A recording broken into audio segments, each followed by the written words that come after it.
En la Edad Media vamos a encontrar la representación del árbol de Jesé. El árbol de Jesé alude no solamente a la familia, es un recorrido genealógico. El árbol de Jesé lo que nos está explicando es la genealogía de Cristo, una familia muy amplia. Fijaos que son representaciones muy complejas, incluso a nivel compositivo. No sé si os vais a poder fijar. Ahora, de nuevo.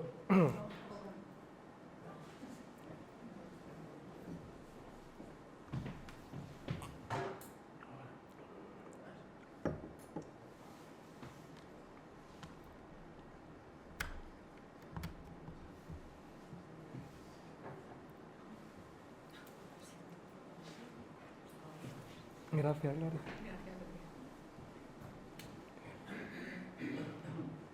Seguramente os está costando bastante trabajo descifrar esta imagen. Es una imagen muy cargada de personajes cuyo significado nos cuesta un tanto comprender. Pero mirad que en la parte baja hay un señor que está durmiendo en el suelo. Ese señor es Jesé. ¿Quién es Jesé? Es el padre del rey David. Y de ese señor emerge un tronco, el tronco de un árbol, y en las ramas de ese árbol se van descolgando los distintos miembros de esa genealogía que termina en la parte alta, en el centro, con la imagen de Jesús. La imagen de Jesús sostenido en brazos de su madre. ¿Cuál es el origen del árbol de Jesé? Lo que estamos viendo en esta imagen es una transposición prácticamente literal de la profecía de Isaías. Isaías en el capítulo 11, versículo 1, nos dice, aquí lo tengo, nos dice, pero retoñará el tocón de Jesé, de su cepa brotará un vástago, sobre el cual se posará el Espíritu del Señor. Fijaos porque es bastante interesante los matices que encierra esta profecía. Dice que retoñará el tocón. El tocón es el árbol seco, el árbol que ya ha sido talado. Retoñará el tocón de Jesé. Es decir, lo importante no es Jesé, lo importante es ese retoño sobre el cual se acabará posando el Espíritu del Señor. Si hacéis un poco de memoria, recordaréis también que el Evangelio de San Mateo comienza exponiendo la genealogía de Jesús, que se basa precisamente en esta profecía de Isaías. Mateo, en el capítulo 1, versículos del 1 al 17, habla de 14, 14 y 14, 42 generaciones que son las que van desde Abraham hasta Jesús. 14 generaciones que van de Abraham a David, por lo tanto Jesé sería el 13 en esa genealogía. 14 generaciones desde David a la deportación en Babilonia y 14 generaciones desde la deportación hasta el propio Jesús. Según la genealogía que nos aporta San Mateo, el último 13, el 13 de la última tanda, el 41, es San José. Es una genealogía por vía paterna. En el mundo judío, en el mundo hebreo, es el padre quien transmite el apellido y por lo tanto es José quien desciende de la estirpe de David y quien legitima en esa estirpe a Jesús. También nos habla de la genealogía de Jesús San Lucas. San Lucas en el capítulo 1, 26-28 nos dice, todos recordáis ese texto, en el 6º mes envió Dios al ángel Gabriel a una ciudad de Galilea llamada Nazaret, a una virgen prometida con un hombre llamado José de la familia de David. Interesante que no solo habla de que José es de la familia de David, sino que además menciona Nazaret. Esa mención a Nazaret nos pone en relación de nuevo con San Mateo. Volvemos atrás y en el capítulo 2 de San Mateo, en el versículo 23, el evangelista dice que Jesús será llamado Nazareno. ¿Qué importancia tiene Nazaret? Pues resulta que Nazaret conecta a Jesús con la profecía de Isaías, porque el nombre Nazaret, la etimología de ese pueblo, pudiera venir de Nazre, que en hebreo significa vástago, rama, la rama brotada del tronco de Jesé. También San Lucas hace una genealogía de Jesús en el capítulo 3. Es una genealogía, igual que la de San Mateo, muy legitimista, más amplia que la de San Mateo. La de San Mateo nos daba 42 antecesores de Jesús, San Lucas nos da 77. Él se remonta hasta Adán y el propio Dios. Bien, en los primeros tiempos del cristianismo, para los primeros creyentes de tradición hebrea, podía resultar aceptable esta genealogía por vía paterna. Pero cuando el cristianismo se va extendiendo por el mundo griego, romano, etc., esa genealogía deja de ser tan aceptable. El mundo occidental no se conforma con el apellido, necesita también la sangre. Y la sangre, en este caso concreto, solo venía de la madre. Entonces comienzan a buscarse explicaciones que aludan a una posible procedencia davídica también de la madre, también de María. Ya hay una cierta ambigüedad en el Evangelio de San Lucas, en esa cita que os acabo de leer, cuando dice que envía Dios el ángel a una virgen prometida a un hombre llamado José de la familia de David. La frase es un poco ambigua porque nos pudiera dar a entender que la Virgen también lo era. El que puso solución al problema, como casi siempre, fue San Jerónimo. San Jerónimo es el teólogo que zanja todas las cuestiones en la época patrística. Es el teólogo que termina definiendo en mayor medida el dogma en esa primera época. Sabéis que a San Jerónimo se atribuye la traducción de la Biblia a la lengua clásica, la famosa Vulgata. Cuando San Jerónimo traduce ese capítulo 11 de Isaías al que aludíamos hace un momento, él dice: et egredietur virga de radice Iese, et flos de radice eius ascendet. A lo que voy. Ha utilizado la palabra virga para referirse a rama, ese vástago que brota del tocón de Jesé. La virga es la rama, es la vara, pero también es la Virgen. De esa manera, con ese término ambiguo que tanto significa rama como virgen, San Jerónimo está abriendo la puerta a la legitimación de la ascendencia de María, también del tronco de David. ¿Me estáis siguiendo? Porque todo esto es muy complejo. Os prometo que lo que viene a continuación no lo va a ser tanto, pero esta introducción teníamos que hacerla así, con un poco de escritura.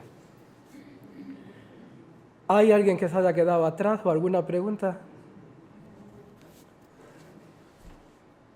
Entonces, cuando se representa el árbol de Jesé, como en este caso, esta obra se pinta en torno al año 1500, esto lo pinta un artista de los Países Bajos que fue Geerten Ton Sint-Jans. Y lo pinta hacia 1500. Es un cuadro que se conserva en el Museo Estatal de Ámsterdam. Mirad, aquí tenéis otra imagen. A ver si por la ausencia de color se ve un poco más claro. Mirad, aquí lo que se está representando es un grabado anónimo, un grabado de los Países Bajos, pudo hacerse entre 1500 y 1550, primera mitad del siglo XVI. Estamos viendo que el tema de este grabado es Santa Ana. Veis que en el trono, en la parte inferior, aparece Santa Ana con la Virgen y el niño. Pero detrás del trono veis que brota ese árbol de Jesé. Ese árbol que se corona, ¿podéis ver? Se corona con la imagen de la Virgen que lleva al niño en brazos.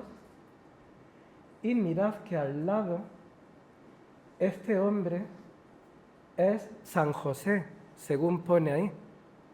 Entonces estamos viendo aquí cómo tanto la Virgen como San José proceden del tronco de David. Y de esa forma es indiscutible la ascendencia del niño de ese tronco de David. Este es otro ejemplo más tardío. Lo hizo Theodor Galle ya en 1633. Y fijaos cómo el árbol que brota del tocón de Jesé es un árbol completamente simétrico. Hay un eje central y el mismo número de ramas a un lado y a otro. Se está concediendo el mismo peso a la familia del padre que a la familia de la madre. Ambos proceden de David y a ambos se está concediendo el mismo peso. Y en la flor que brota en el centro encontramos la figura del niño. ¿Qué os parece? ¿Veis hasta qué punto se legitima la vieja teología de San Jerónimo ya en pleno siglo XVII? En el momento que haya alguna pregunta, vosotros sin miedo. Mirad qué ejemplo tan hermoso este. A lo mejor os cuesta un poco de trabajo, pero si miráis con atención veréis que en esta maraña, aparentemente abstracta y decorativa, aparecen enredados muchos personajes que son los que salen, que son los ascendientes de Jesús. Mirad que este es un grabado de Lucas Cranach. Lucas Cranach, el viejo, no sabemos cuándo lo hizo, tenemos que volver a decir que es primera mitad del siglo XVI, entre 1509 y 1549, en ese lapso tan amplio de 40 años, debió hacer este grabado en madera, esta xilografía, en la cual fijaos cómo el árbol de Jesé se convierte aquí prácticamente en un relicario. Mirad esa forma, hay incluso una peana debajo de Jesé. Se trata de una auténtica pieza de orfebrería que remata en un calvario. Aquí se está introduciendo un importante mensaje de carácter redentor, porque lo que corona este árbol es el calvario con la imagen del crucificado.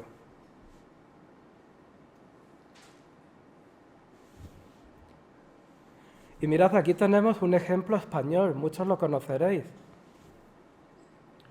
En la Catedral de Burgos, en la capilla de Santa Ana, se encuentra este magnífico retablo que Gil de Siloé diseña y elabora por los años de 1477-88. Un precioso retablo ya tardogótico, en el cual fijaos cómo el tema principal, el tema que centra toda la composición, vuelve a ser el árbol de Jesé. Aquí está Jesé durmiendo, ahora os lo voy a poner más grande. Y de aquí brota el tronco que se bifurca en esas dos corrientes, en esas dos ramas que ya conocemos y que rematan en la imagen de la Virgen con el niño. Pero es que este árbol de Jesé además se complica con un matiz extraordinariamente mariano. Y es que fijaos en la escena que hay en medio del árbol. Las ramas se bifurcan y enmarcan esa escena. Ahí tenéis una visión más cercana. Esa escena representa la Inmaculada Concepción. Es un árbol de Jesé mariano y concepcionista en unas fechas muy tempranas. Fijaos que lo que está representando esa escena es el abrazo de San Joaquín y Santa Ana ante la puerta dorada del templo de Jerusalén, que según la tradición apócrifa es el momento en el que es concebida la Virgen. Fijaos también en otro detalle, y es que tanto San Joaquín como Santa Ana también emergen del vástago de Jesé. Es decir, que queda bien claro que tanto la genealogía de la Virgen como la de San José proceden del mismo tronco. Y en este caso, todas las tintas se cargan en la figura de María, ¿no? Y vemos que sus dos progenitores también son descendientes del tronco de David. ¿Qué os parece?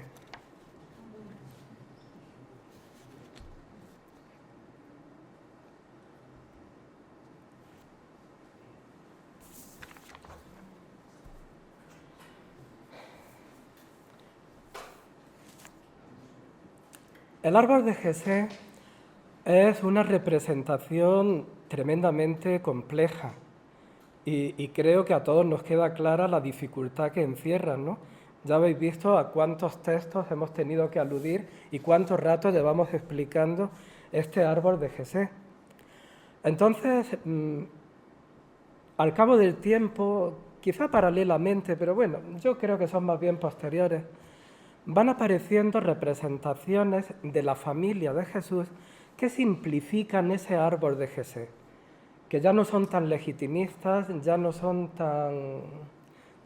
tan pendientes de la genealogía y tratan de ofrecer una visión más cercana al posible espectador. Aparecen así lo que llamamos las sagradas parentelas. Las sagradas parentelas que también van a ir cambiando y no poco a lo largo de la historia. Aquí tenemos un ejemplo, obra del autor del mismo cuadro que veíamos, de aquel Gerten Tont Saint-Jans, ese pintor de los Países Bajos, que hacia 1495 nos pinta esta sagrada parentela. La sagrada parentela, si el árbol de Jesé incidía en la ascendencia de los dos padres, las sagradas parentelas siempre son marianas. Siempre lo que se representa en ellas son los ascendentes más cercanos de la Virgen, la familia de Jesús por vía materna. Y aquí estamos viendo, reconocéis a Santa Ana con ese manto azul con las vueltas en verde, con el libro en la mano. A su lado están la Virgen y el niño. Y enfrente veis a dos mujeres elegantes que se supone, según la tradición apócrifa, que son las hermanas de la Virgen. Según la tradición apócrifa, María habría tenido al menos dos hermanas, que tradicionalmente se suelen identificar, en esto no hay acuerdo siquiera entre los apócrifos, pero tradicionalmente se suelen identificar con María de Cleofás y María Salomé. Entonces ahí veis, aparecen también San Joaquín y San José, las hermanas de la Virgen, y los primos de Jesús, a los que se estaría refiriendo el evangelista cuando habla de los hermanos de Jesús.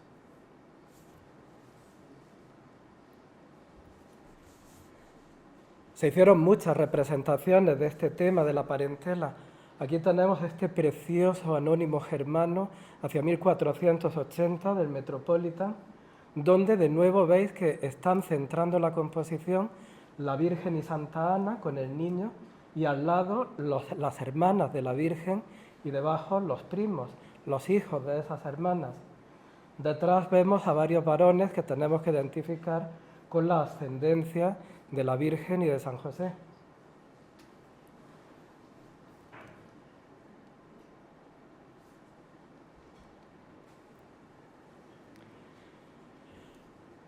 Todos conocéis esta obra, ¿verdad? La Virgen de las Rocas, de Leonardo, la versión que se conserva en el Louvre, una obra que se pintó hacia 1483-86. Mirad, os la traigo para que veáis cómo en el Renacimiento esas parentelas medievales se van simplificando. Se van eliminando personajes y se buscan imágenes que cada vez sean más claras y más comprensibles para el espectador. Y fijaos cómo Leonardo lleva esa simplificación al extremo, porque resume toda la parentela en un único personaje. Un único personaje que es San Juanito. San Juan Bautista, niño, lo veis cómo se aproxima a Jesús, Jesús lo bendice, ahí estáis viendo. En ese San Juan Bautista niño queda resumida queda aludida toda esa parentela que Leonardo ha borrado casi de un plumazo, sustituyéndola únicamente por el niño. Estas parentelas reducidas van a ser muy comunes en todo el Renacimiento y de hecho va a ser el sistema que prolifere, como ya veremos, en los siglos siguientes. Todos conocéis este cuadro también, La Perla de Rafael, este cuadro que se conserva en el Museo del Prado, pintado hacia 1518 y que, como veis, está representándonos a la Virgen con el niño. Aparece también Santa Ana, San Juanito como resumen de esa parentela y detrás, en un plano muy secundario, pero importante por lo que implica, aparece la figura de San José. San José que está trabajando en la carpintería.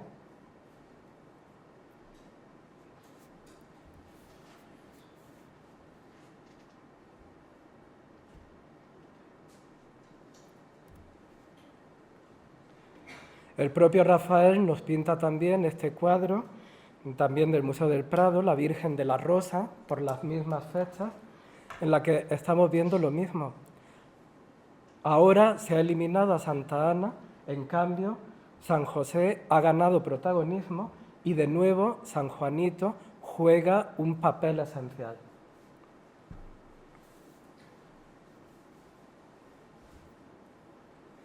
Siguió Rafael insistiendo en el tema con la Sagrada Familia del Roble.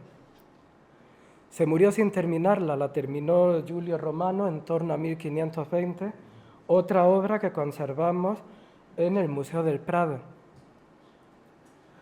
Mirad a San Juanito cómo está desenrollando la cartela de Leche Agnus Dei, de este es el Cordero de Dios, y mirad a San José que se apoya sobre unas ruinas que nos están brindando también un mensaje teológico bastante profundo, que nos están hablando de la ruptura que en la historia humana marca el momento de la redención. Incluso, no sé si era esa la intención de Rafael, pero yo siempre tengo la tentación de pensar que ese árbol que está apareciendo detrás de la Virgen, ese roble que da título a la composición, vuelve a recordarnos ese tronco que brotó del tocón de Jesé.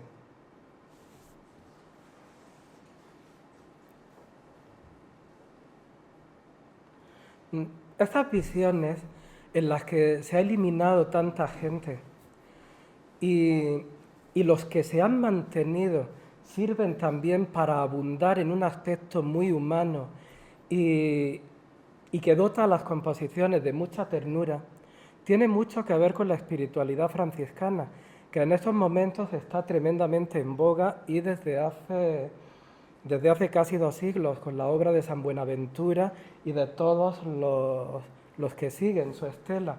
Una espiritualidad que tiende a acercar a los fieles los misterios de la fe de una manera cada vez más sencilla y más humana.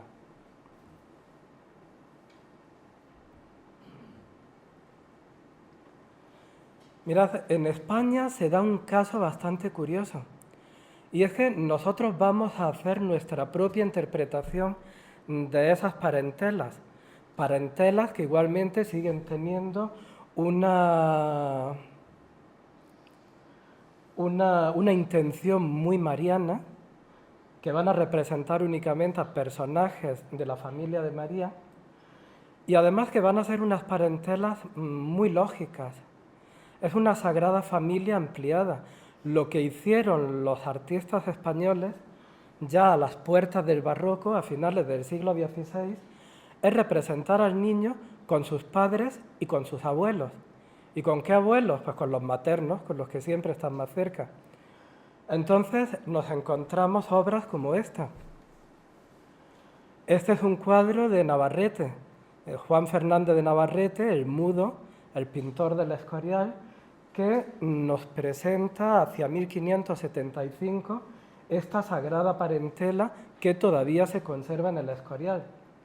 Estamos ya a las puertas del barroco y mirad cómo ha cambiado el estilo con respecto a las obras que hemos visto antes de ahora. Los personajes ya son mucho más creíbles, las telas pesan mucho más, la anécdota cobra mucha importancia.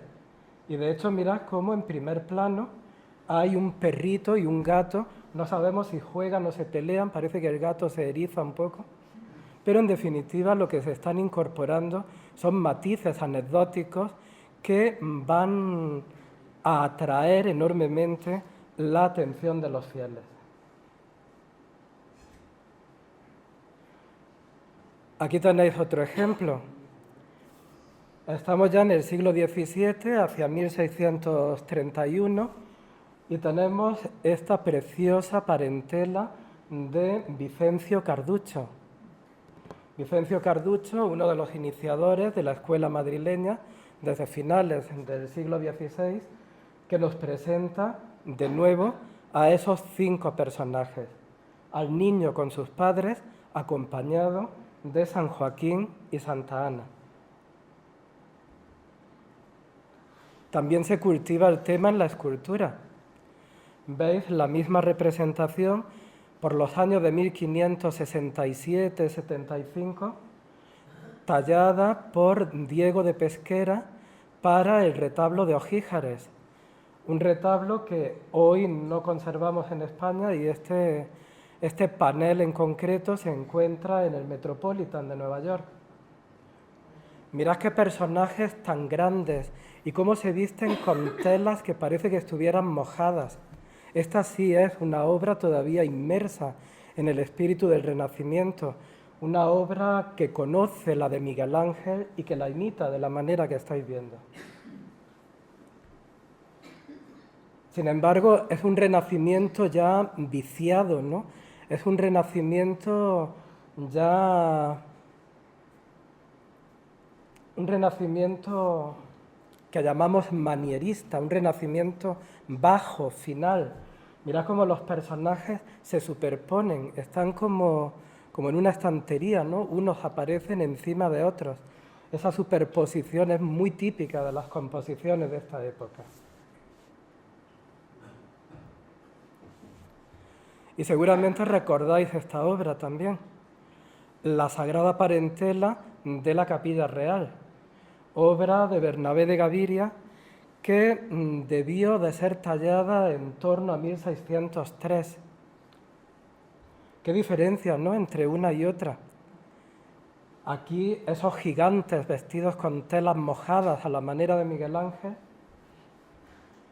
y aquí en cambio unos personajes mucho más cercanos a la realidad, vestidos con telas pesadas, calzados con zapatos fuertes, incluso con el detalle realista, ¿no?, de presentarnos a las mujeres con el niño sentadas en ese escaño y a los hombres detrás, a San José y a San Joaquín.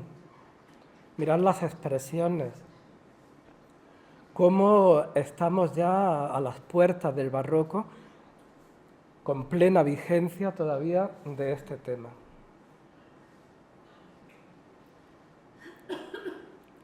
Todavía se alargará mucho más la representación de la parentela. Esta seguramente la recordáis también. Estamos ya más de un siglo después. En 1735, Salzillo nos presenta esta preciosa parentela en la iglesia de San Miguel de Murcia. Es bastante teatral, como corresponde a un barroco que está ya muy avanzado. Si aquí tenemos un barroco silencioso, casero, familiar, Aquí, en cambio, nos encontramos con un barroco rimbombante, teatral, en el que vemos a los abuelos adorando al niño y a San José recuperando el segundo plano de siglos atrás. Incluso con algún detalle erudito propio de la época del siglo XVIII. Y es que veis que sobre la cabeza de San Joaquín se coloca una kipá, se coloca esa especie de tocado masculino habitual en el mundo hebreo.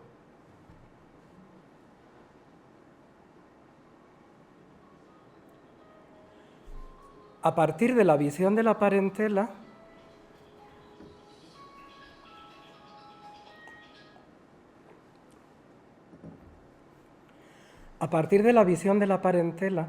se van a ir haciendo reajustes de personajes que nos van a ir acercando a esa sagrada familia de 3 personajes contemplativos que hoy todos tenemos en la cabeza. Una variante, una posibilidad puede ser que junto a los padres aparezca Santa Ana y se elimine solamente San Joaquín. Hay muchos ejemplos, yo os he traído este, que es de Rubens. ¿Veis cómo nos falta San José y en cambio entra Santa Ana? Un cuadro hacia 1630.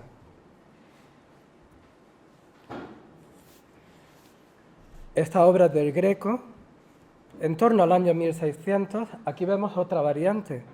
Se mantiene a Santa Ana, pero se incorpora un personaje nuevo. Aparece San Juanito.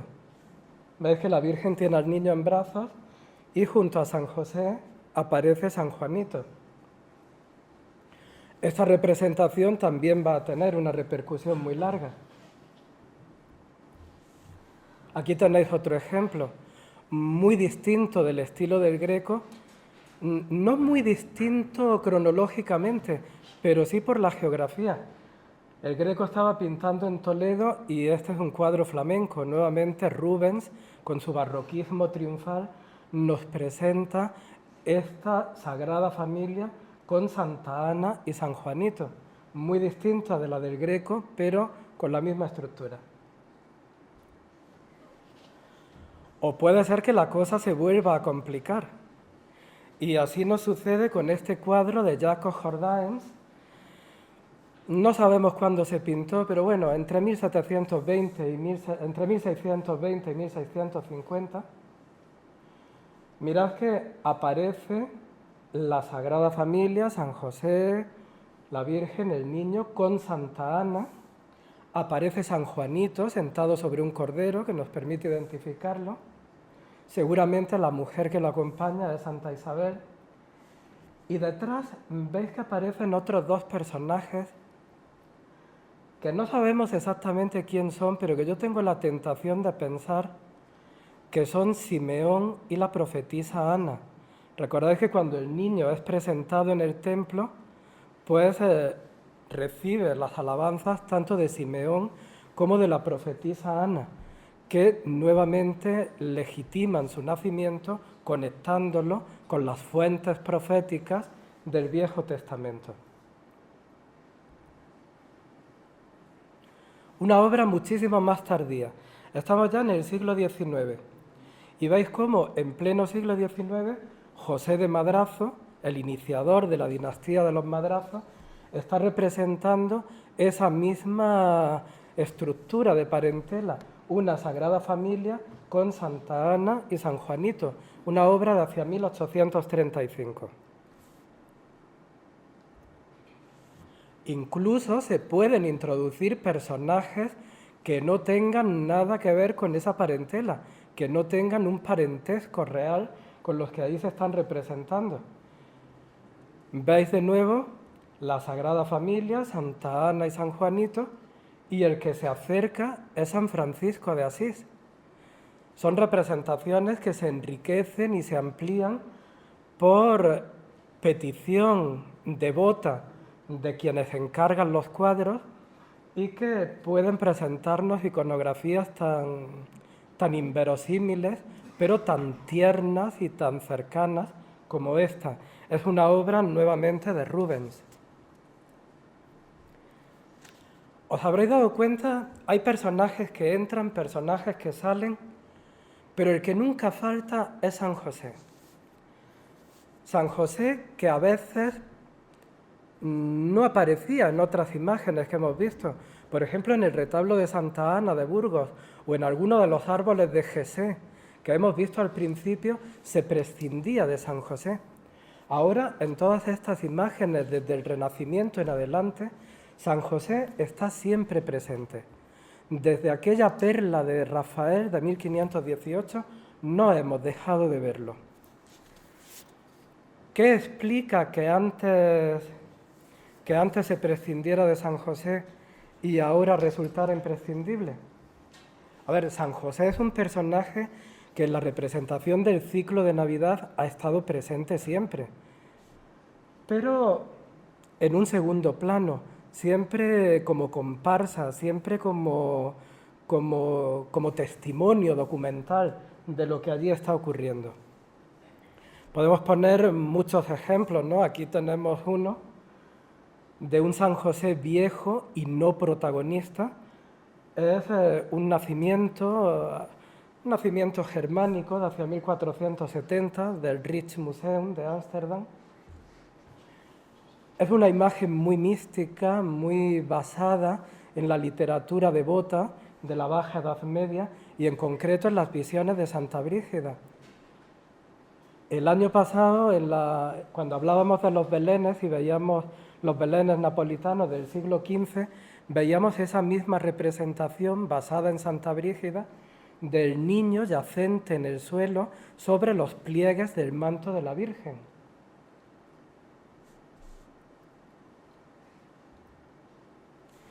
Mirad, aquí tenemos otro ejemplo de representación navideña, donde vemos que San José aquí sí juega un papel más activo que en la anterior. Y además lo han vestido de rojo, para que en todas las tablas de ese tríptico la vista se nos vaya inmediatamente a San José. Este es el tríptico de Brujas del Museo del Prado, obra de Hans Memling. Veis el nacimiento nuevamente basado en la visión de Santa Brígida. En medio está la Epifanía y allí la presentación con la profetisa Ana y el sacerdote Simeón a los que aludíamos hace un momento.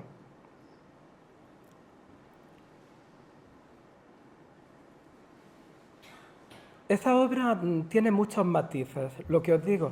El artista quiere aumentar la presencia de San José. Lo representa en las tres tablas y lo viste de rojo, para que sea bien visible. Ahora veremos por qué. ¿Por qué hacia 1470-72 San José es ya tan importante para Memling? Mirad también una cosa importante. Mirad dónde está el portal. El portal está dentro de unas ruinas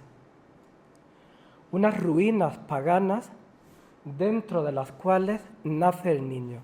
Es lo mismo que veíamos en aquella Sagrada Familia del Roble en la que San José se apoyaba en unas ruinas clásicas.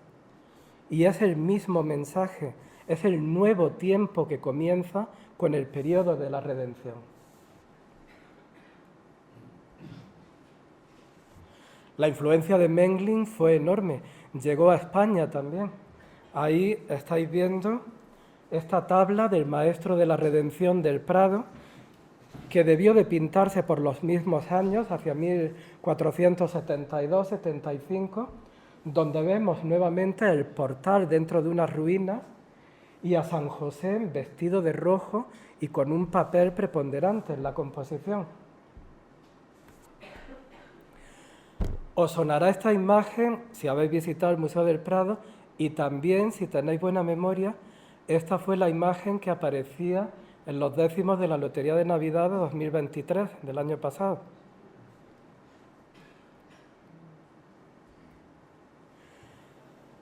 La única escena del ciclo de Navidad donde San José sí que jugó siempre un papel muy protagonista es en la huida a Egipto, porque se le presupone a San José como cabeza de familia la guía de ese viaje, la función de conducir a la madre y al niño hasta ponerlos a salvo en las tierras de Egipto. Aquí tenéis un ejemplo muy antiguo del siglo XII. Es un marfil que debió tallarse en Inglaterra o en el norte de Francia y en el que veis cómo San José es el personaje protagonista que dirige a los otros dos. Lo mismo sucede aquí. Este precioso anónimo español, hacia 1490, se conserva en el Metropolitan. Y veis cómo San José de nuevo tiene un papel activo y protagonista. Es quien se encarga de recoger los frutos de la palmera para alimentar a su familia. Una palmera que, según la tradición apócrifa, se inclina, hace una reverencia al niño, permitiendo que San José pueda recoger esos frutos.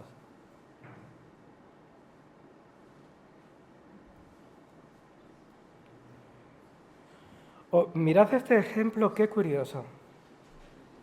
Todos lo conocéis, el famoso descanso en la huida a Egipto, de Patinir, en el Museo del Prado.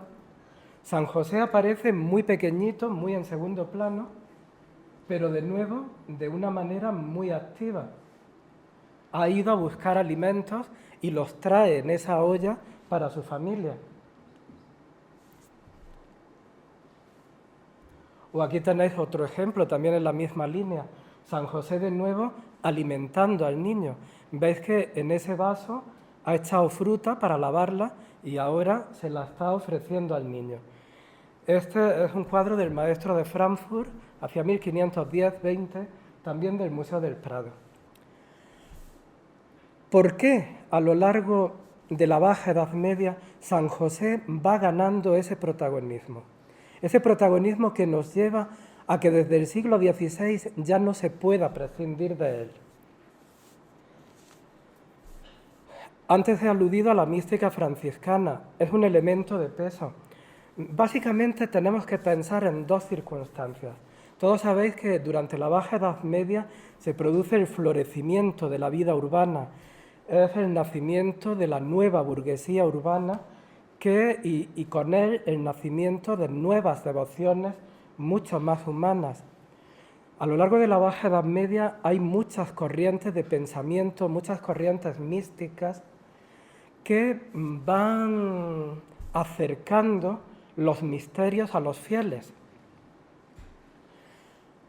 Fruto de esas corrientes, fruto de esa efervescencia mística es el nacimiento de las órdenes mendicantes, de los propios franciscanos y dominicos, y sobre todo es el origen de lo que llamamos la devotio moderna. La devotio moderna, una corriente de pensamiento que aflora en los Países Bajos desde el siglo XIV y que es responsable del realismo que hay tanto en el arte como en la literatura, y especialmente en la literatura mística de esa época.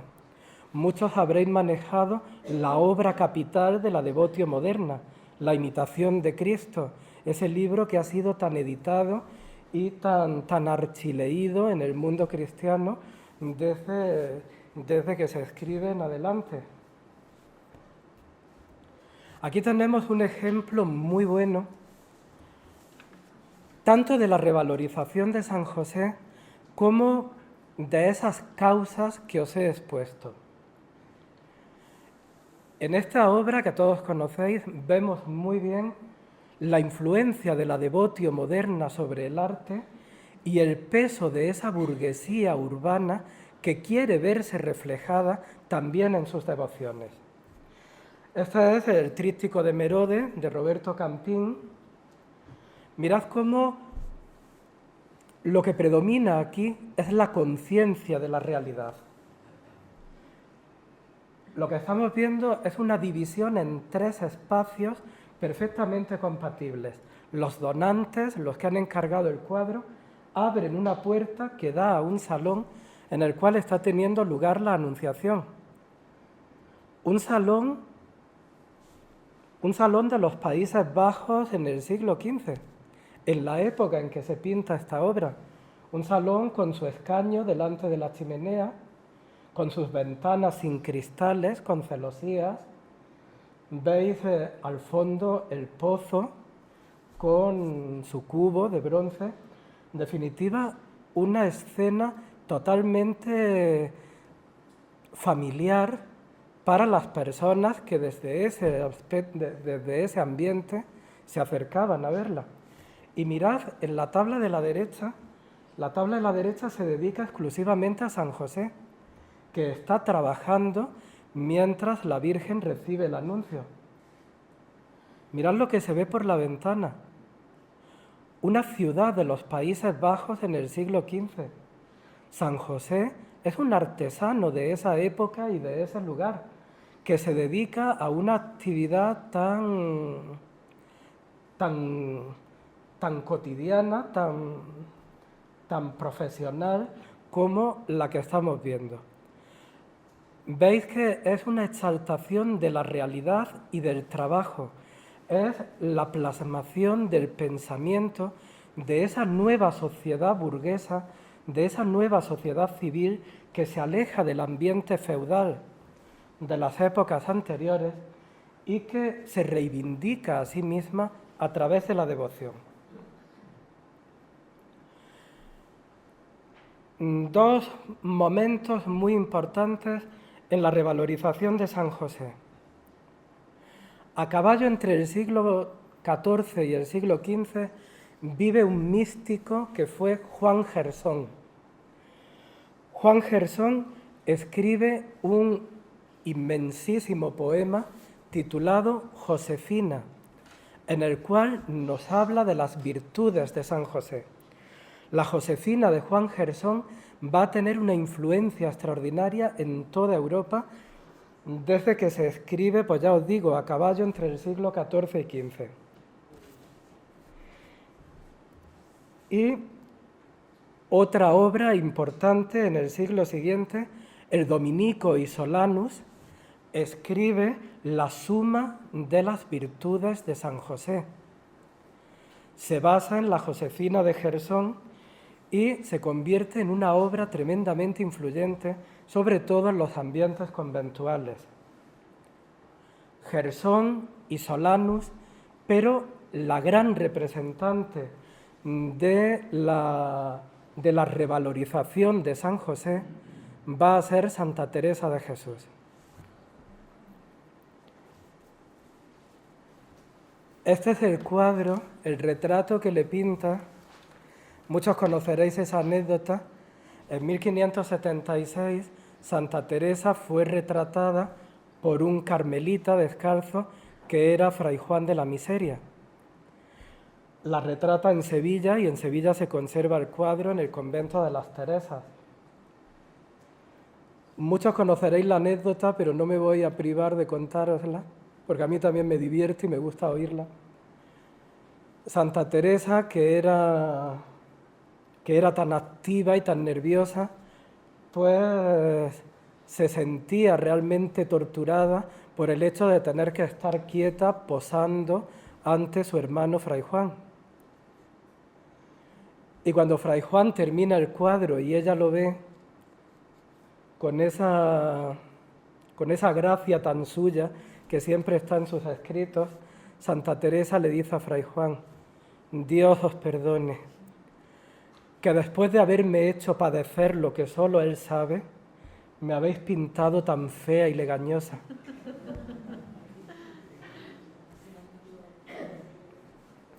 Pues mirad, Santa Teresa,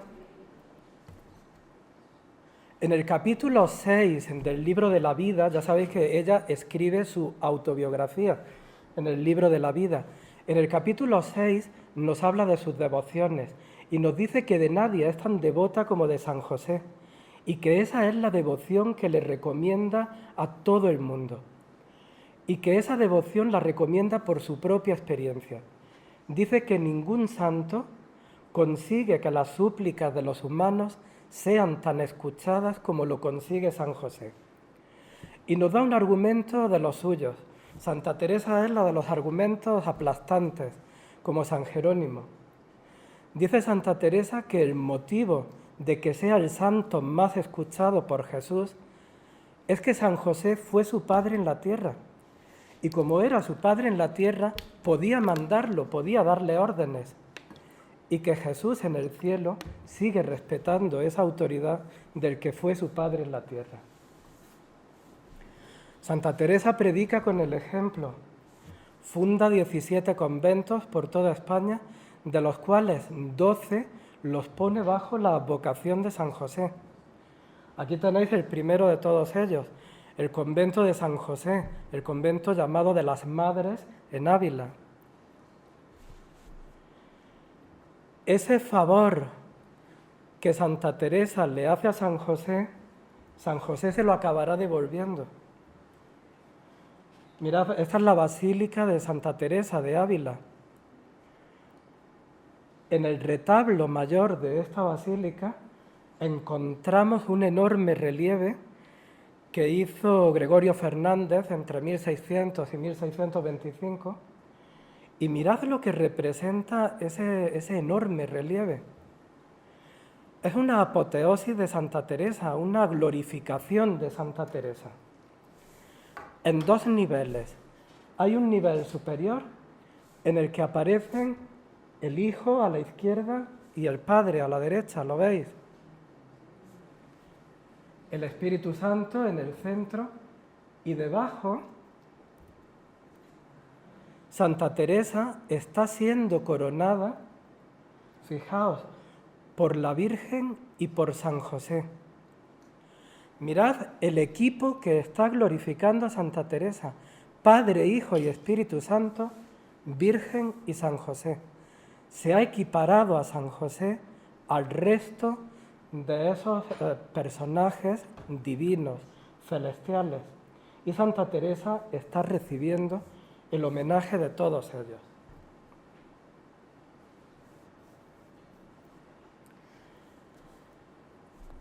A partir de la experiencia de Santa Teresa, ya nunca se va a prescindir de San José.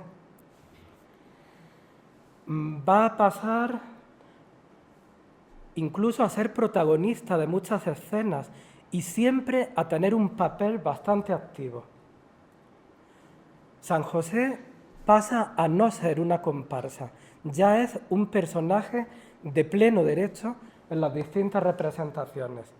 Por eso, a partir del siglo XVII, cobra mucha importancia la representación del sueño de San José. Aquí lo estáis viendo de la mano de Salzillo, en 1775 aproximadamente, una pieza del famoso Belén de Salzillo, bellísima. O aquí tenéis un ejemplo pictórico del mismo tema. En este caso, Lucas Jordán, el pintor de Carlos II, representándonos de nuevo ese tema, el sueño de San José, con un espíritu muy barroco, donde tanto vemos elementos sumamente teatrales como otros muy cotidianos. Ahí veis a la Virgen rezando en su reclinatorio, la cesta de las herramientas en primer plano, o el gato que se acurruca sobre un sombrero que hay en el suelo.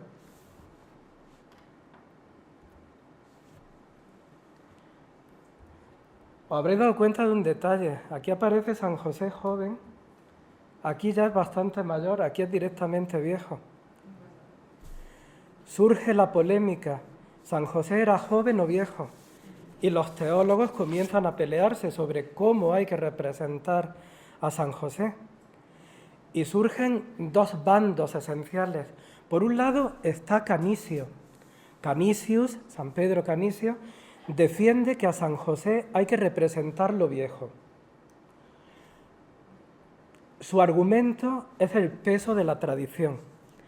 Él dice que desde los evangelios apócrifos se acepta que San José tenía 90 años cuando se casó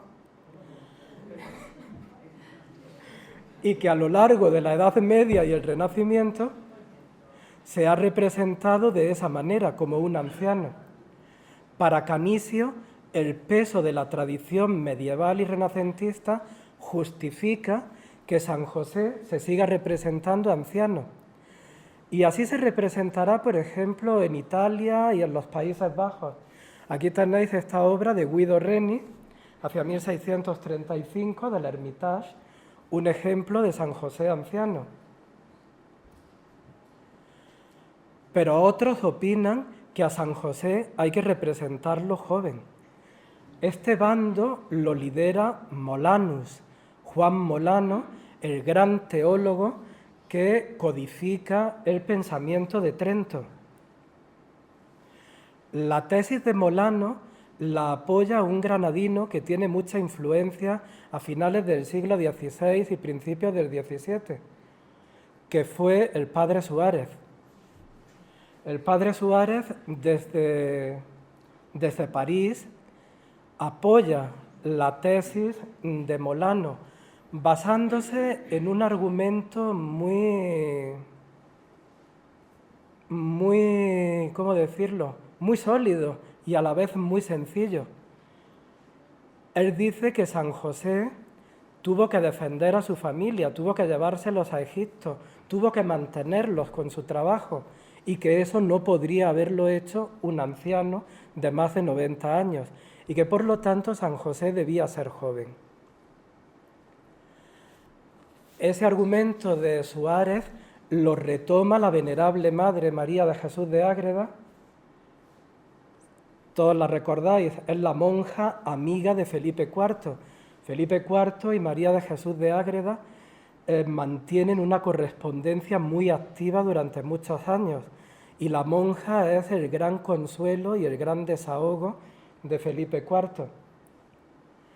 En todas las cartas que él le mandaba, esto es un chisme que voy a contar, en todas las cartas que él le mandaba termina diciéndole que una vez que haya terminado de leerla y antes de responderla, destruya su carta. Sor María fue muy obediente y siempre destruyó las cartas del rey, pero nunca antes de sacar una copia. Lo cual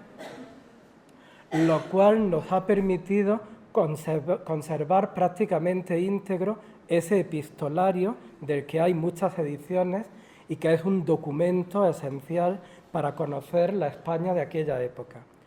Pues mirad, María de Jesús de Ágreda tuvo a lo largo de su vida una serie numerosísima de visiones. La Virgen se le apareció casi diariamente durante mucho tiempo y le fue recitando su propia biografía, un libro que conservamos hoy día con el título de Mística Ciudad de Dios. En ese libro, y según ella, a partir de lo que le dice la propia Virgen, cuando San José se casa, tenía 33 años. Y esa enseñanza es la que va a calar en España y siempre se va a representar a San José así. Además aparecen teólogos que abogan no solamente por la juventud de San José, sino también por la belleza de San José. Esto viene de Gersón. Gersón decía que no hubo ningún rostro tan parecido al de Jesús como el de San José. Y eso hace que, especialmente en España, en otros países también, pero sobre todo en España y sobre todo en Andalucía, se empiece a representar a San José con los rasgos que tradicionalmente atribuimos a Jesús. Ahí estáis viendo solo la cabeza de un San José, pero si yo os hubiera dicho que era un Salvador o un corazón de Jesús, os lo habríais creído igual. Pero es un San José, es el San José de Montañés en la iglesia de la Magdalena de Sevilla. Un rostro bellísimo y que asume los rasgos que habitualmente atribuimos a Jesús. Una obra entre 1610 y 1620. Sin duda, ningún autor llevó tan lejos el parecido entre José y Jesús como lo hizo Montañés. Y además, mirad el tipo de representación de San José. San José con el niño, llevándolo de la mano. Es lo que nos estaba diciendo Santa Teresa. Era su padre, tenía autoridad, lo está guiando y educando, como vemos en esta preciosa obra. sin necesidad de la Virgen. Ya San José se representa, cosa que no se había hecho nunca, se representa sin necesidad de la Virgen. Más ejemplos, pues seguimos en Sevilla, en Fuentes de Andalucía, en lo que fue el exconvento en lo que es el exconvento de San José, se conserva este precioso grupo de Juan de Mesa que representa el mismo tema que acabamos de ver de la mano de Montañés.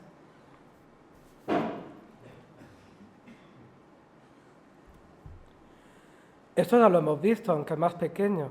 En la fachada del convento de San José de Ávila, Giraldo de Merlo, a principios del siglo XVII, nos representa a San José de esta manera, llevando nuevamente de la mano al niño. Lo guía en la vida, pero también lo guía en el oficio, porque veis que el niño lleva en la mano la sierra. Luego el niño está aprendiendo de su padre también el oficio. Más representaciones, algunas muy alejadas, geográficamente quiero decir. Aquí tenemos un anónimo flamenco ya de la segunda mitad del siglo XVII, una obra delicadísima en madera fina, como estáis viendo. O todos conocéis esta representación, una de las más bellas que se haya hecho de San José en todos los tiempos, el San José de Torcuato Ruiz del Peral, en la iglesia de San José de Granada, donde de nuevo mirad cómo San José camina apoyado en la vara y el niño camina apoyado en la cruz. Se introduce ahí ese elemento redentor, ese mensaje mesiánico de la redención a través de la cruz.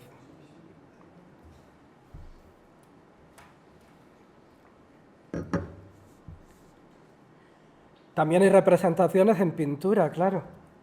Ahí tenéis a Ribera.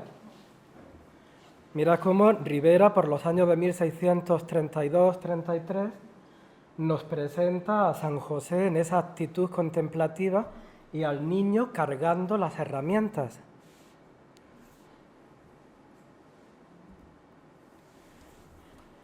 Y mirad porque va a suceder algo bastante fascinante. Y es que San José va a terminar adoptando las actitudes que son típicas de la Virgen. Y San José va a empezar a ser representado igual que la Virgen, sencillamente con el niño en brazos. San José se convierte en una custodia, en un escaparate del niño. En este caso en el que San José está sentado, el paralelismo es mucho más visible todavía, porque San José se convierte en una Teotokos. Teotokos llamamos a las imágenes de la Virgen entronizada con el niño en brazos. Y aquí estamos viendo eso, a San José en un trono con el niño en brazos, como un ostensorio, como una custodia, el trono de la sabiduría que ofrece la redención a la humanidad. Es un cuadro de Francisco Camilo, escuela madrileña, de 1652, con algunos detalles cotidianos muy entrañables. Fijaos cómo aparecen en el suelo unas reglas y unas tenazas de carpintero que aluden al oficio de San José. Alonso Cano lo representa de la misma manera para el crucero de la iglesia del convento del Ángel Custodio. Veis cómo San José es el escaparate del niño. La función de San José es la habitual de la Virgen, la de presentarnos al niño. De la misma manera lo vemos también en la obra de Pedro de Mena, hacia 1660. O por seguir en Granada, Diego de Mora, en el San José de la iglesia de la Magdalena. O en esta otra preciosa imagen que se le atribuye en Lucena, que la imagen que venera la Hermandad de San José Artesano de Lucena. Obras más tardías, pues aquí reconocéis a Salcillo. Salcillo, en la iglesia de Santiago del Orquí, en Murcia, nos presenta esta preciosa imagen de San José.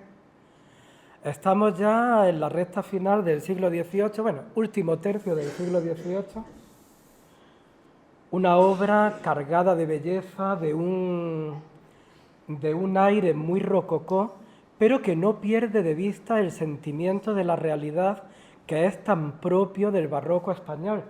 Y mirad cómo San José lleva la túnica abierta y podemos ver su ropa interior, podemos ver su camisa que queda a la vista debajo de la túnica. O mirad cuántas veces en la historia del arte hemos visto coronaciones de la Virgen. El Hijo o el Padre y el Hijo coronando a la Virgen. Pero aquí estamos viendo que el coronado es San José. Jesús corona a San José en esta preciosa obra de Zurbarán, pintada hacia 1640, que se conserva en el Museo de Sevilla.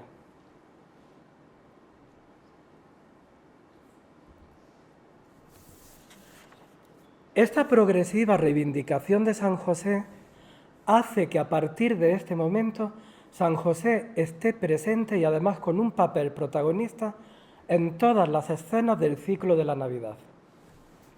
Incluso cobran protagonismo escenas que no se habían visto antes con la misma frecuencia. Es el caso de los desposorios. Los desposorios es el colmo del protagonismo de San José, porque se lo pone a la altura de la Virgen. Los dos se están casando y los dos son iguales en representaciones como esta. Esta es de Mateo Gilarte, también escuela madrileña, en torno a 1651.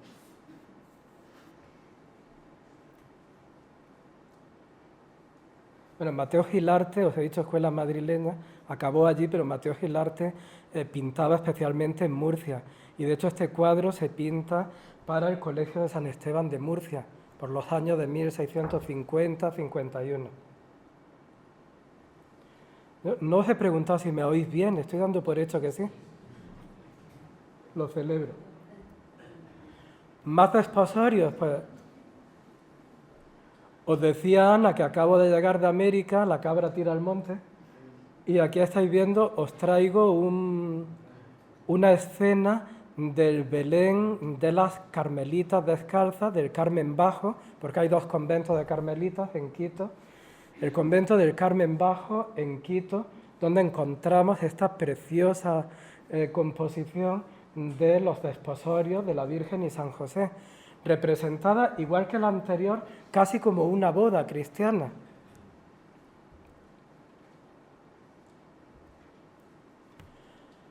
Cobra un enorme protagonismo en todo el siglo XVII y en adelante el sueño de San José, una escena en la que él es el protagonista absoluto. Ahí lo estáis viendo, en este caso es de un cuadro de Herrera el Mozo, en el que vemos elementos muy simbólicos, ¿no? Por ejemplo, el espejo de las letanías lauretanas, que representa la pureza de María.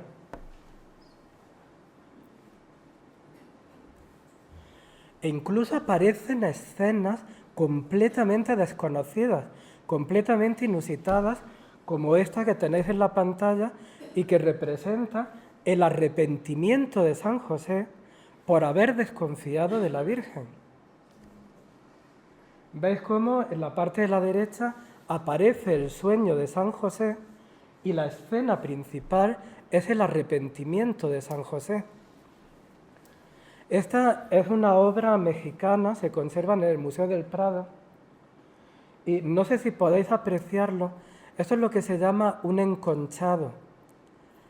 Es una pintura que se enriquece con incrustaciones de nácar. Es algo típico del arte novohispano, y se importaron a la península bastantes enconchados, bastantes de estas pinturas con incrustaciones de nácar, como lo podéis ver en los mantos o en las cenefas de la pared. No sé si llegáis a apreciar esas incrustaciones. Os lo digo como curiosidad. Este es ya tardío, es una obra del siglo XVIII.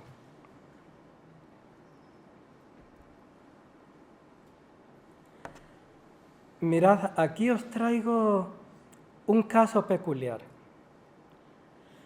En 1593, un jesuita, el padre Nadal, publica sus imágenes de la vida de Jesús.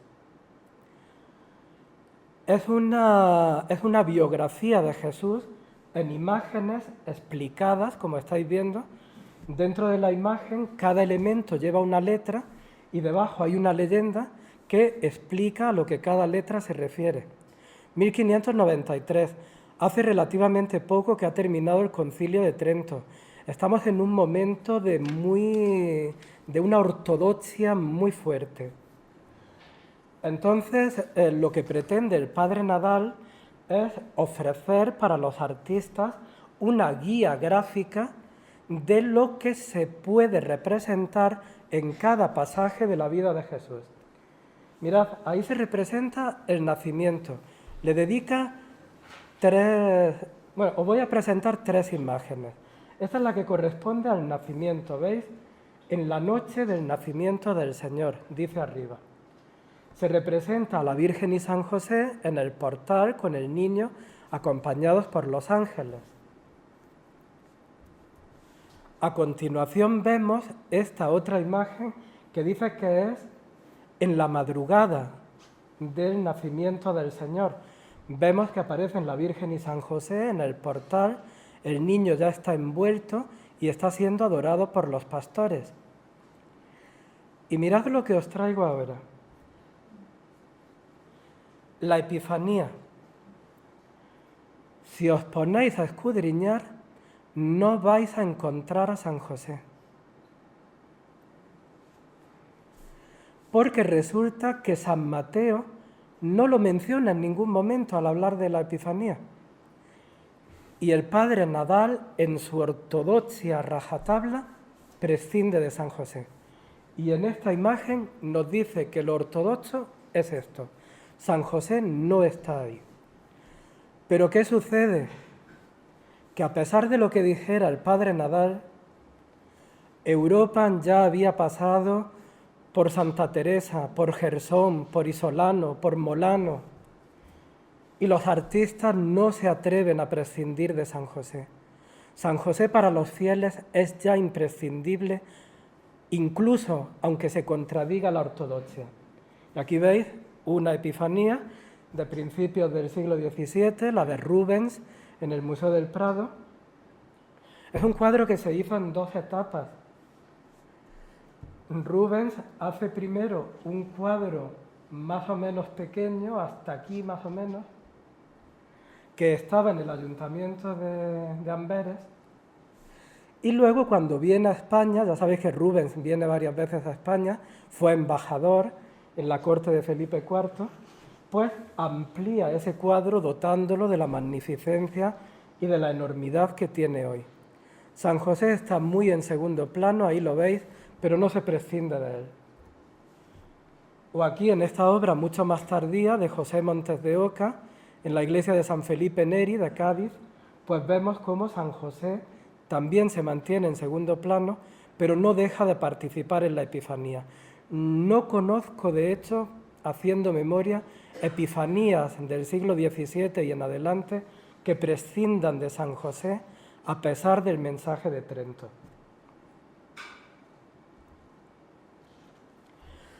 Donde San José sí que va a tener siempre un papel no ya activo, sino incluso protagonista, es en la huida a Egipto.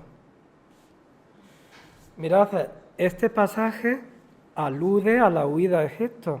Es el sueño que tiene San José en el que se le anuncia la necesidad de emigrar. Mirad cómo aquí la que está en segundo plano es la Virgen. San José con el niño en brazos como ostensorio de la hostia, como ostensorio del niño, de Jesús, en primer plano recibiendo el mensaje del ángel. O aquí tenéis una imagen de la propia huida a Egipto, un descanso mucho más tardío, es ya una obra del siglo XIX, de 1806, del inglés William Blake, donde de nuevo vemos ese papel protagonista de San José en ese momento del ciclo de Navidad. Y ese papel protagonista lo tiene tanto a la ida como a la vuelta. Pues aquí estáis viendo en esta tabla de Juan de Borgoña, el niño ya está crecidito, ha crecido en Egipto, y cómo están recibiendo el tercer anuncio del ángel, el que le dice que Herodes ya ha muerto, que puede tomar a su familia y llevarla de vuelta a Galilea.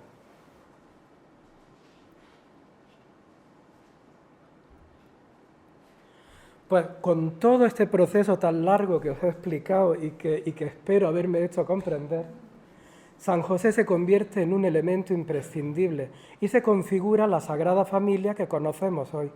La Sagrada Familia de 3 miembros. Ejemplos infinitos, yo os traigo algunos completamente arbitrarios, podría haber traído otros muchos.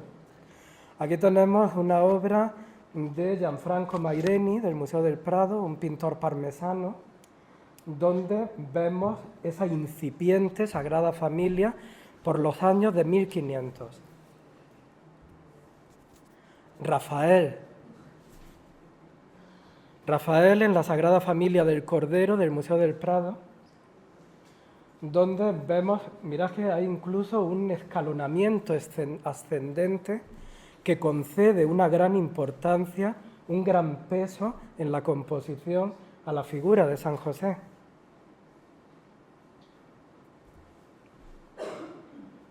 Esta va a ser la representación más habitual, la Virgen y el Niño en primer plano y San José un poco rezagado. Lo vemos así en la Sagrada Familia del Libro de Giovan Francesco Penni, hacia 1514. Otro ejemplo semejante, en este caso de Perino del Vaga, por la misma época. Parmigianino, todos lo recordáis, hacia 1524 nos presenta este cuadro, un cuadro que el pintor le regaló al Papa y el Papa acabó desprendiéndose de ese cuadro. El cuadro acabó en manos del escultor León Leoni y por ese motivo el cuadro ha terminado en España y está en el Museo del Prado. Ya sabéis que León Leoni trabaja durante mucho tiempo haciendo junto a su hijo Pompeyo los bronces de Carlos V y de Felipe II.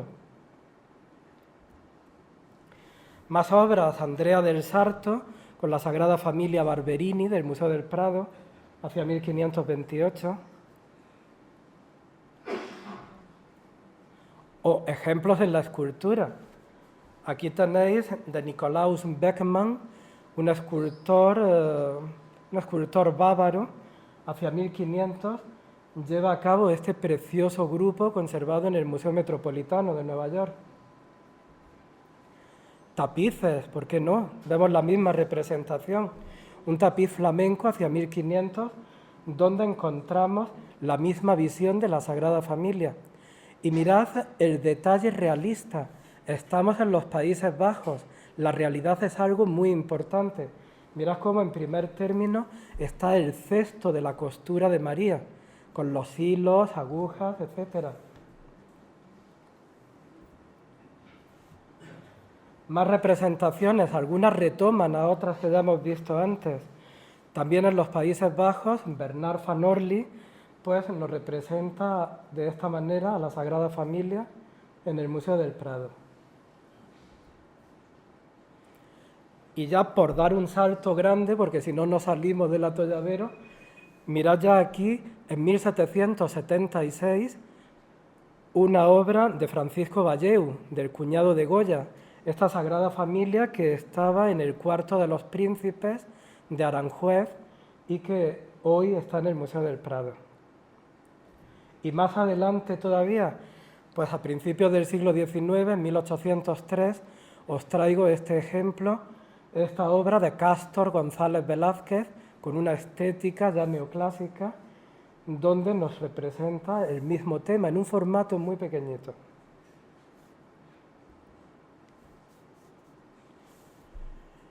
¿Y qué pasa? Que podemos seguir introduciendo variantes. que a esa Sagrada Familia de 3 miembros le podemos meter a San Juanito, como hizo Gabriel Joly en el siglo XVI. O aquí lo tenéis de la mano del grabador Goltzius. Mirad de nuevo la realidad. Daos cuenta en la ventana el detalle del gato que atrapa una mariposa.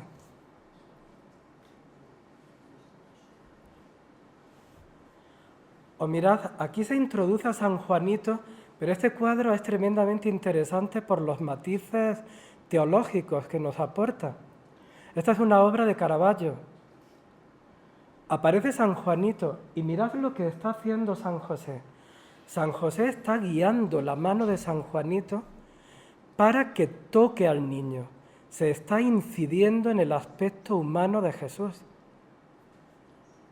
Y además, no sé si os habéis dado cuenta, pero es una de las rarísimas representaciones en las que el niño Jesús aparece circuncidado. Nos dice el Evangelio que eso sucedió a los 8 días de su nacimiento, pero casi siempre el niño se representa con prepucio. Aquí no, es uno de los rarísimos ejemplos en los que aparece de esa manera.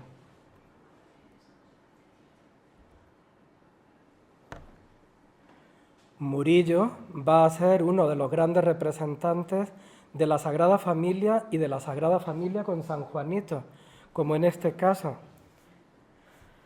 Pero es que además Murillo se desordena y hace experimentos. Y no solo introduce a San Juanito, sino que la introducción de San Juanito le sirve para eliminar a todos los demás. Y encontramos esta variante de la Sagrada Familia en los niños de la Concha, en esa preciosa obra hacia 1670, en donde mirad cómo Jesús está ofreciendo el agua a San Juan, justificando la labor bautista que San Juan ejercerá después. Es una Sagrada Familia hipersimplificada y llena de unos contenidos místicos y teológicos absolutamente alucinantes por su profundidad. San Juanito sigue presente en el siglo XVIII, lo vemos aquí de la mano de Miguel Ángel Wash, el pintor francés de la corte de Felipe V. Bueno, uno de ellos, hubo varios. Goya también nos va a representar a la Sagrada Familia de esta manera, con San Juanito. Ahora ya voy a ir un poco más rápido, pero bueno, voy a mostraros distintas variantes que van apareciendo a lo largo del barroco de la representación de la Sagrada Familia. Mirad, voy a empezar por esta. Es la representación de la Sagrada Familia con el niño durmiendo. Esto puede recordarnos incluso al momento de la Natividad. Aquí tenéis un ejemplo temprano, hacia 1610, de Eugenio Cajés, en el Museo del Prado. ¿Veis cómo San José adora al niño que le es presentado por la Virgen, el niño que está durmiendo? Una escena que nos puede recordar al nacimiento y que al mismo tiempo es una escena llenísima de realidad, muy propia de esos inicios del barroco español. O mirad la famosa Familia del Carpintero de Rembrandt, pintada hacia 1642, que nos presenta a esos dos personajes, un hombre más o menos anciano y una mujer junto a un niño que duerme. Aparentemente es una escena cotidiana en una casa de los Países Bajos a mediados del siglo XVII, pero la elección de los personajes y sus actitudes nuevamente nos está llevando a pensar en el nacimiento de Jesús. Otra variante muy barroca y anterior, son las visiones de la Sagrada Familia en la mesa. La mesa es fundamental en el arte cristiano y en la teología cristiana, porque el misterio principal del cristianismo, la Eucaristía, precisamente es la mesa, donde se ofrece esa comida a los fieles. Pues Las representaciones de la Sagrada Familia comiendo van a ser muy habituales y tienen siempre esa connotación eucarística. Veis que nunca faltará el pan o en otras visiones la copa posiblemente de vino. El niño todavía está mamando, pero en la mesa ya aparece ese pan que luego, y la botella que no sabemos lo que contiene, tal vez el vino, que luego serán las especies eucarísticas. Fijaos esta otra representación.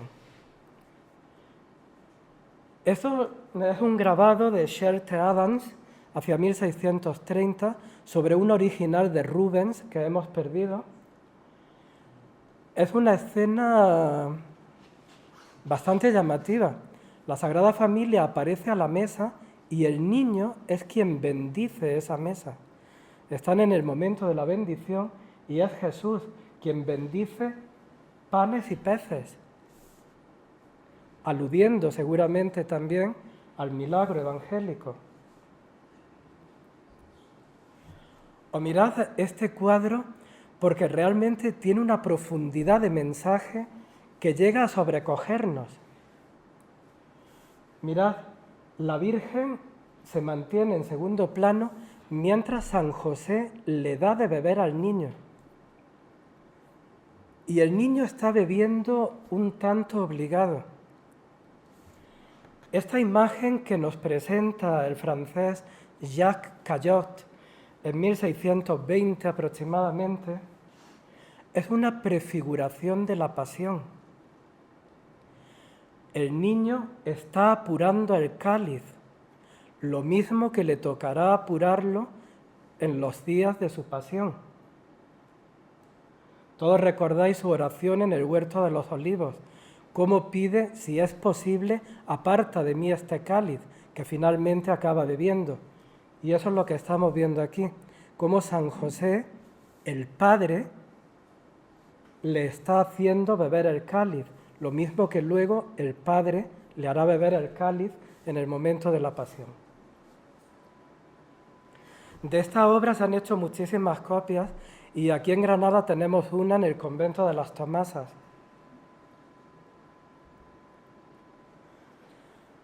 Más representaciones de la Sagrada Familia. Una muy peculiar que aparece en la Baja Edad Media es la representación de los primeros pasos del niño Jesús. Mirad, os he traído en primer lugar esta imagen. No he conseguido encontrar una imagen actual. Esta imagen la publicó Francisco Javier Sánchez Cantón en 1948 y no he conseguido encontrar una imagen actual mejor. Mirad, se representa el hogar de Nazaret.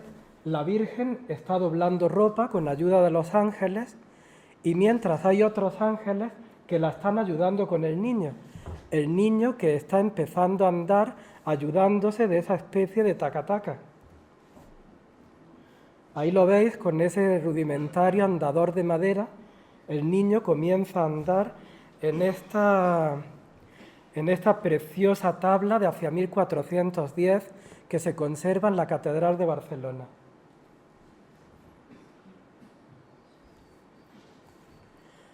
Nadie hizo una representación tan bella de los primeros pasos del niño Jesús como la escultora Luisa Roldana. Luisa Roldana, que en 1695 más o menos nos presenta este maravilloso grupo de barro del Museo de Guadalajara en el que vemos los primeros pasos del niño Jesús, pasos que da hacia su Padre. ¿Ves cómo el protagonismo de San José ya no remite desde Santa Teresa en adelante? Ahí tenéis un detalle, disfrutarlo porque es maravilloso. Esa obra de muy pequeño tamaño, de un virtuosismo técnico tan acendrado y de una belleza tan seductora. Pobre Luisa Roldán con esa vida tan trágica que tuvo, con ese sufrimiento que acumuló a lo largo de toda ella y cómo mantuvo la capacidad de llevar a cabo obras de tanta belleza y de tanta ternura hasta el final. Murió muy joven también la Roldana.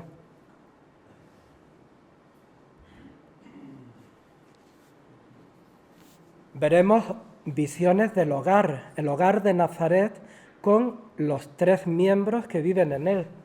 Este es uno de los ejemplos más bellos. La Sagrada Familia del Pajarito de Murillo hacia 1650. Mirad cómo la escena no puede ser más cotidiana.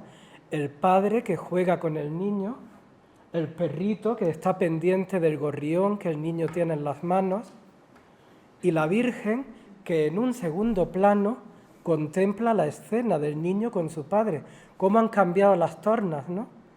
Desde aquellos momentos en los que San José estaba en segundo plano y ahora es la Virgen la que ocupa ese plano segundo. Mirad aquí, ya no es la Virgen la que ofrece el niño a San José le da el niño a la Virgen. Ella se dedica a sus labores de costura y él a la carpintería que veis ahí representada a través del banco. Una obra de Murillo que se conserva en el Hermitage. No, mentira, esta es la de la Galería de Dublín. La del Hermitage es esta, donde de nuevo aparecen los quehaceres cotidianos de cada uno y San José que le da el niño a la Virgen para continuar con su trabajo.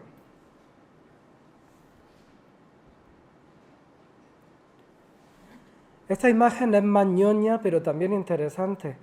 Nos la ofrece Zurbarán. ¿Veis? Aquí se prescinde de San José, pero aún así la he traído porque seguimos con la Sagrada Familia, ¿no? El hogar de Nazaret en una visión mística en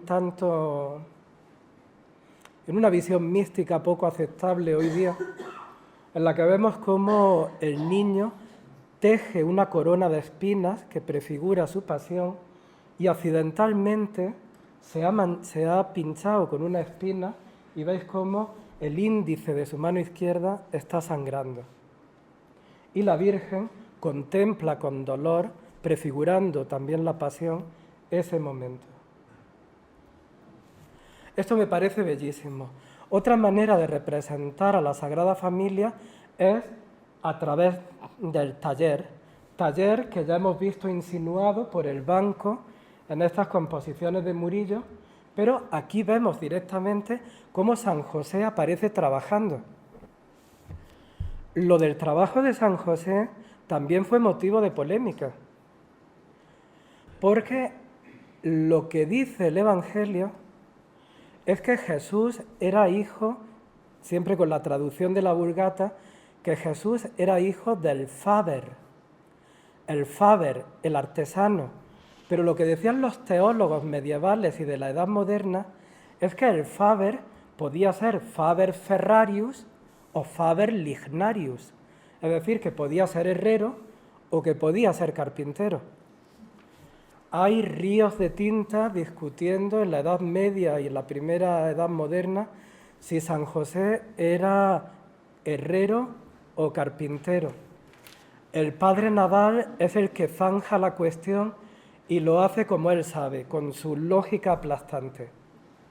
Dice que San José era un hombre muy responsable y que por lo tanto cuando se lleva a su familia a Egipto tuvo que llevarse también todas sus herramientas de trabajo para poder mantenerlos en esa tierra. Y dice el padre Nadal, si hubiera sido herrero, para llevar las herramientas hubiera sido menester una acémila, mientras que siendo carpintero, con un cinturón podía llevar todas sus herramientas. Y de esa manera él concluye que San José era carpintero. Las representaciones de la Sagrada Familia en el taller tienen además una importancia bastante profunda en relación con la pasión. Porque mirad aquí, veis cómo San José está cepillando la madera con la garlopa y el niño, ayudado por 2 ángeles, está recogiendo las virutas del suelo.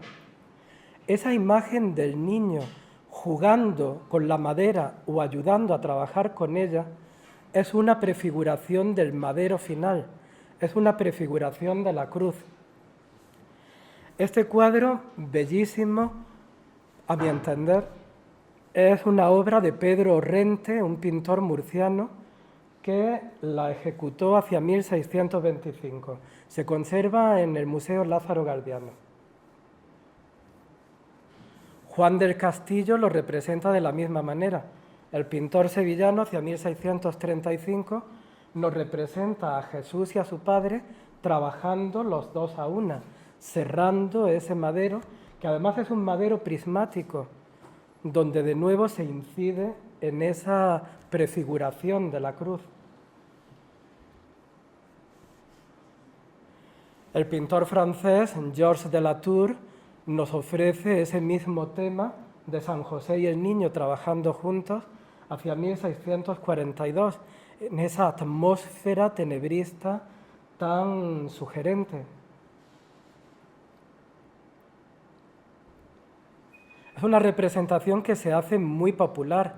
Aquí tenéis una medalla española del siglo XVII con el mismo tema, con San José y el niño aserrando un madero. O mirad este preciosísimo escaparate de cera que se conserva en el Museo Nacional de Escultura, que se atribuye a un autor de Zaragoza del siglo XVII, que es Juan de Revenga. Vemos la misma escena que hemos visto pintada hasta ahora, pero aquí representada con figuritas de cera. San José con su garlopa, la Virgen cosiendo y el niño que barre las virutas del suelo.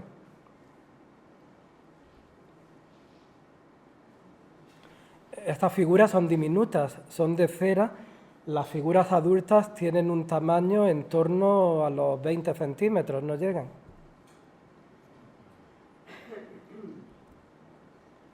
La vigencia de este tema del taller es larguísima. Y en el siglo XVIII, Andrés Rubira, un murillesco sevillano, nos presenta este gran lienzo que hoy se encuentra en la Basílica de Begoña, en Bilbao, y que de nuevo nos representa el taller de Nazaret. Y fijaos cómo al fondo está la escena de la matanza de los santos inocentes. Como vemos, la Sagrada Familia está en Egipto huyendo del terror de Judea. En el siglo XIX, el prerrafaelista inglés John Everett Millais lleva a cabo esta singular visión del taller de Nazaret. Es una obra de 1849-1850. El niño se ha pinchado con una astilla. La herida, curiosamente, coincide con la que luego será una de sus llagas, y veis cómo la madre le consuela de ese dolor mientras su padre y los demás operarios siguen trabajando en el taller. Y por último, qué alegría, ¿no? Por último, podemos encontrar a la Sagrada Familia representada como la Trinidad de la Tierra. Esto fue un tema en el que insistieron mucho los teólogos de los siglos XVI y XVII. San Francisco de Sales nos dice que la Sagrada Familia representa a la Trinidad. San José representa al Padre, el Hijo es el Hijo, naturalmente, y la Virgen, que fue templo del Hijo, representa al Espíritu Santo.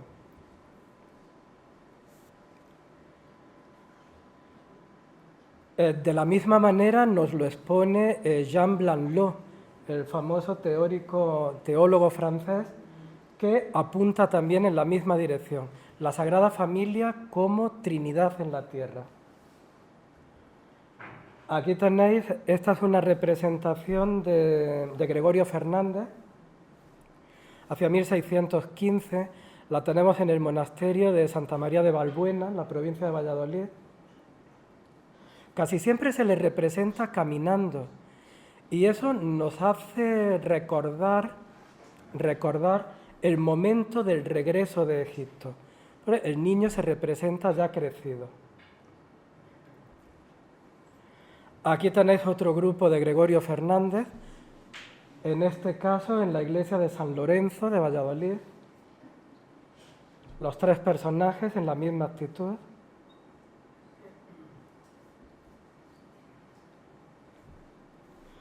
O aquí el mismo tema de la mano de un anónimo castellano en Tudela de Duero. Bellísimo ejemplo, ¿verdad? Es un tema que se va a representar muchísimo en España, pero también en otros lugares. Por ejemplo, aquí tenéis una obra de Jan van Durne, un autor de los Países Bajos, que hacia 1645 nos presenta esta Sagrada Familia en madera fina con ojos de cristal. O el propio Rembrandt, en 1654, hace este grabado que representa el regreso no de Egipto en este caso, ves que el niño ya está bastante mayor, es el regreso del templo de Jerusalén, cuando el niño se pierde en aquella ocasión y es recuperado por sus padres en el templo. Están volviendo del templo y aparecen en esa actitud de caminar como la Trinidad de la tierra. De la misma manera lo representa el sevillano Valdés Leal. Y mirad, se puede rizar el rizo más todavía, y con esto terminamos. Ya no se puede pasar de que la Sagrada Familia represente la Trinidad en la tierra a que forme parte de una representación de las dos Trinidades. En horizontal, en la parte baja, aparece la Trinidad de la tierra y en vertical la Trinidad celestial, la Trinidad, con el Hijo, el Espíritu Santo y el Padre. Tenemos muchos ejemplos también de esto, porque fue una devoción muy común en la España del siglo XVII. Esta es la que hace Montañés para la iglesia de San Ildefonso de Sevilla, en 1609. Aquí tenéis un ejemplo castellano. Juan de Ávila, en el Colegio de los Ingleses de Valladolid, nos presenta las dos Trinidades de esta manera. A finales del siglo XVII, el pintor de la escuela madrileña, Jerónimo Ezquerra, sigue cultivando este tema de las dos Trinidades. O por fin, esta bellísima obra de Murillo, de la Galería Nacional de Londres, pintada hacia 1680, donde de nuevo vemos esa representación de la doble Trinidad. Yo espero no haberos cansado mucho. No sé el tiempo que hemos estado aquí, pero creo que habrá sido más que suficiente. Pero no me lamentaré porque veo que todavía conserva la mayoría del público. Así que posiblemente el tema ha resultado de vuestro interés. Si alguien tiene alguna pregunta, yo creo que no me callaré.